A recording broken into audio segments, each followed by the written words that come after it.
following the traditions of Zoroastrianism and Christianity in the Caucasian Albania in the territory of Azerbaijan, Islam as the religion became the predominant religion in our nation in the 8th century.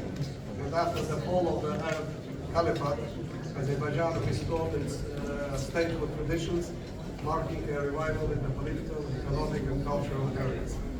And at the beginning of the 19th century, Azerbaijan became a part of the Russian Empire.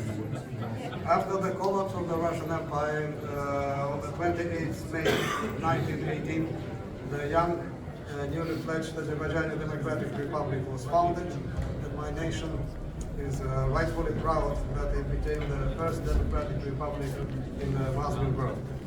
Despite facing grave external and internal challenges, the role of the Azerbaijani Democratic Republic in the history of Azerbaijan cannot be overestimated, and this policy pursued during its short history of 1918-1920 has left a large footprint in the history of my nation. At that time, already in the 1918, for the first time in the Islamic world, women were granted the right to vote, and the newly established republic adopted its national flag, here, the anthem, which you have just listened to, and coat of arms. And Azerbaijani language was declared the state language. The new multi-party parliament was established at that time, and many other steps which were aimed to ensure the comprehensive development of the country in the years to come. The establishment of friendly relations with all nations, especially neighboring states, was one of the foreign policy dimensions for the new republic at that time. In 1919, the parliamentary delegation of Azerbaijan went to Paris with the goal of gaining international recognition for Azerbaijani Democratic Republic, which was actually attained in January 1920. And Azerbaijan received an invitation to the Supreme Council of the Paris Peace Conference. Already in 1919, diplomatic and consular missions of the 16 countries were operating in Baku, including Belgium, our host country today here, France, Georgia, Iran, Poland, Sweden, Switzerland, Turkey, UK, Ukraine, and the USA. In April 1920, the Azerbaijani Democratic Republic ceased to exist, and in 1922, Azerbaijan became part of the Soviet Union. And the restoration of independence of Azerbaijan took place again after the disintegration of the former Soviet Union in 1991. Today, the Republic of Azerbaijan, led by the President Ilham Aliyev, is a sovereign and independent country, bringing into reality the aspirations and ideals of the Azerbaijani Democratic Republic. Despite numerous political and economic challenges, Azerbaijan has transformed itself into a responsible and dynamic modern state and has proved to be a reliable partner for its neighbors and for the whole international community. Speaking about today's present day, I would like to stress that last year we celebrated the 30th anniversary of establishment of diplomatic relations with a number of countries, and here I would like to stress underscore Belgium as the host country for me where I am working today. Belgium has been among the first countries that recognized Azerbaijan's independence, newly regained independence in 1992. The Azerbaijani embassy in Brussels was established in 1995 and the Belgian embassy in Azerbaijan in 2007. And during these 30 years, there has been a number of high-level visits, a number of bilateral documents were signed, business and trade relations were established.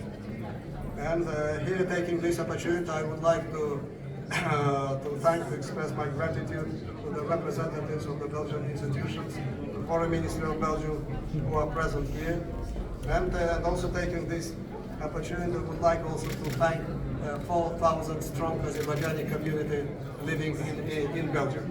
And I hope very much that they don't create any additional headaches to the local authorities. At least this is what the director of the immigration service told me directly. We are, of course, also interested in building strategic partnership with the European Union. Our strong intention is premised on numerous milestone achievements in our relations with the European Union and its member states. But there is, of course, a lot of room for perfection. And so that's why we continue to develop our relations with EU along multiple tracks. We already, for example, adopted or signed strategic partnership agreements with 9 EU countries, so that is 1/3 of them. In its quest for trustworthy and reliable partners, the EU turned towards Azerbaijan by signing memorandum of understanding on strategic partnership in the field of energy in July 2022 during the visit of Madame van der Leyen to Azerbaijan. We also signed a number of important documents with the European Union, both on the traditional sources of energy like natural gas and also the green hydrogen. Now we are starting to deal with the project of bringing green electricity to the European Union market, and a number of other developments in this field. And so I would like to stop here and not to abuse too much of your time. And again, at the end, I would like to stress, dear guests, excellencies, and distinguished guests, that the noble basis of the United Nations concept, well established in 1945, is a quest for truth, reconciliation, and progress. The journey of any nation in time is driven by history and aspirations of its men and women, and love, compassion, and tolerance that they confront, and are the essential notions for all countries united together. And we hope very much that the meaning of what we mean by saying United Nations will be restored, because now it seems to be under attack on daily basis by the challenges that we are facing. But we hope very much that those ideas that have been inserted into the notion of United Nations would be high on agenda, and we will all contribute to this very noble meaning of what United Nations means. So thank you once again, and now I would invite you to enjoy Azerbaijani cuisine and music to be performed by our young talented musicians over there. So the whole area is in your disposal, both internal and external. Thanks God we are not having rain. That has been tested, and so we hope that you will enjoy the weather. So thank you once again for being with us today, and I wish you enjoy the evening. Thank you.